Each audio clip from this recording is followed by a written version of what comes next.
Black History presentation by Sister Collins. Let us give her hand praise. This is Black History Month.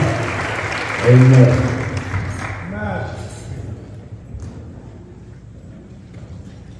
Thank you. Good morning, everyone. Good morning. Giving honor to our Heavenly Father and His Holy Son, Jesus Christ. Giving honor to Pastor Mel. God bless you. The ministers, the deacons, the mother board, and the rest of the family. I have some prepared notes here that my granddaughter sent me. And I said, I wish you were here to give this presentation because she speaks so well. But first of all, I just always come from my heart. When I was growing up,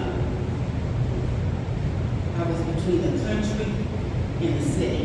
All right. I was born in the country, but my mother must have brought me in Kansas City when I was 8. But I went to Dalton, Missouri, every single summer to spend with my grandmother and grandfather.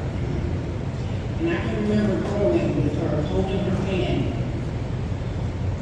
Every Sunday, every Wednesday, and in between. She was one of the leaders of the church. All right. Every summer we went to the Baptist conventions in different little cities. It's only about 3 people in Dalton right now. And when you go, it's like a little deserted town.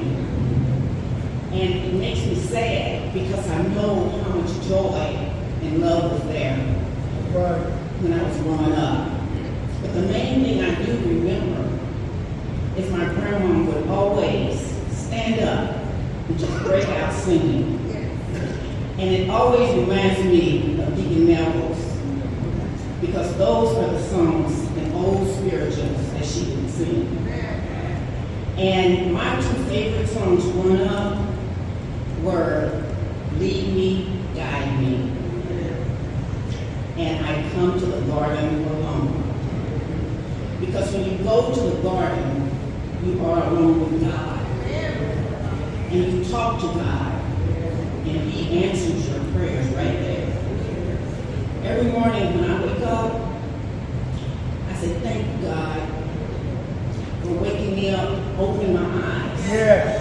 And giving me everything I need. That's it. That's it. Because you know some people want money.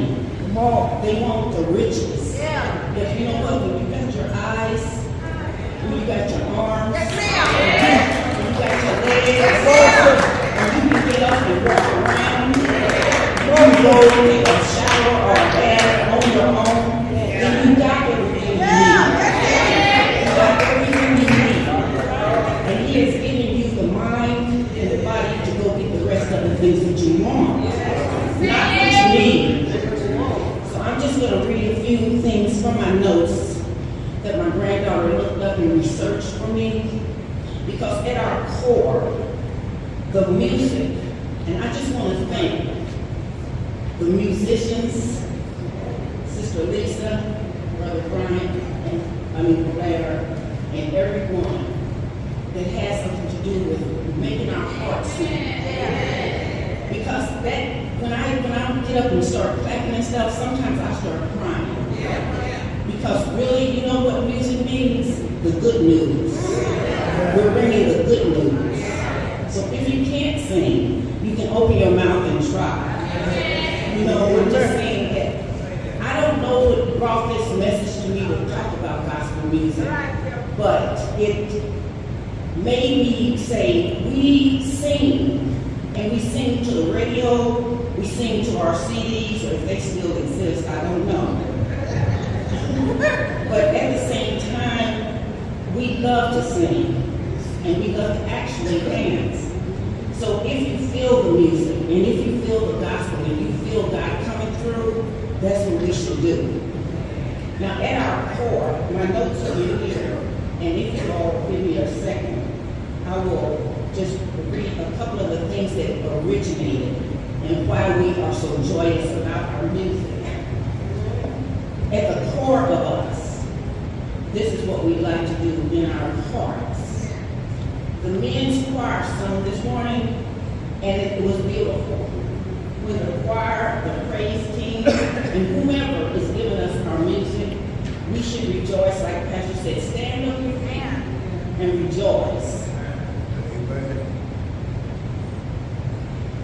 don't know, I know a lot of the older people know about some of the older singers like Mahalia Jackson, James Cleveland, Reverend James Cleveland, the Mighty Clouds of Joy, the Five Blind Boys of Mississippi, the Five Blind Boys of Alabama. These are the people that we heard as we were growing up, and I wish some of the younger people could hear them now. Because they sung with everything they were. They sung with everything. They didn't come out of their mouths and from their hearts and souls, because you know what? They appreciated and knew God gave those voices to them. So this is what, I don't know what it is about music, but we shout, we sing, we rejoice. When the slaves went to Europe, when they captured them and took them to Europe, a lot of them over there did speak and learn to read and write, because they didn't speak the English language. But they did do some of the things that what we relate to right now. And they would sing and communicate through their music. They would give information through their music. A lot of the people did not even know what the music meant. They were just words to them. But the slaves knew what they meant. It migrated on over here to America. And this is how some of them escaped, through the words of their music. And right now, we don't even know what some of the music meant ourselves. Only they knew, because they made up the words and they were relating to each other.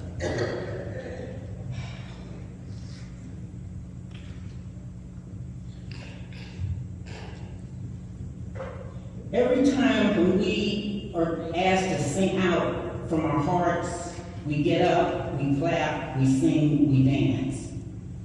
That's the core of our being. We love to sing and dance. And if you look at movies or read your history books, you will see the African people in Africa dancing around. They didn't speak our language, but eventually when they were brought here, they did. We need to learn our roots. I study my roots. I go out to the genealogy library. I want to know why we are like we are. We are probably the greatest people on earth as far as I'm concerned. We really need to get back to our roots. I look around at some of the things that's going on in the country. Our roots are being smashed away because we don't love each other anymore. We don't treat each other brotherly anymore. We need to embrace each other every single day and be appreciative of what God has given us. We cannot keep being mad, being angry, being fearful, because it's too much out here that we have to fight, and we have to fight it together every single day. I just hope and pray that someone hears me. If they don't, then I can't help that. But we need to know, like even the more recent singers like Yolanda Adams, C.C. Winans, people like Kirk Franklin. I mean, if you can't relate to some of the older singers and gospel, then you can relate to some of the younger ones. And be there and learn the words. Go online, all the words are there. That's where I learned a lot of songs. If you don't know them, they're available for you. Just open up your hearts and open up your minds. I'm not even reading anything. All this is just coming from my heart. And I keep opening my phone to read something, but I'm gonna tell my granddaughter this afternoon when I go home, I didn't read your notes. I just spoke from my heart. And that's all I know. That's all I know. My granddad really he might have went to church a couple of times, but he always made sure when we got ready to go, he would call me over to him and give me money to put in church. And my lessons from him was Whatever you're gonna do it well. Do your best. Don't slack. If you start a job, finish it. And that is my message as far as gospel music, even our teachings from our pastors. You have to take them to heart and try to grow from them. Because everything we do has impact on another person or another thing. So I just want to end by saying, this is who we are. This is what we do. This is coming from our hearts and our souls. And I just want to thank every single person that has a voice and that can sing. I can't sing, or else I would ask to join the choir. But I can't sing. But I try to sing in my seat. Thank everyone so much for coming.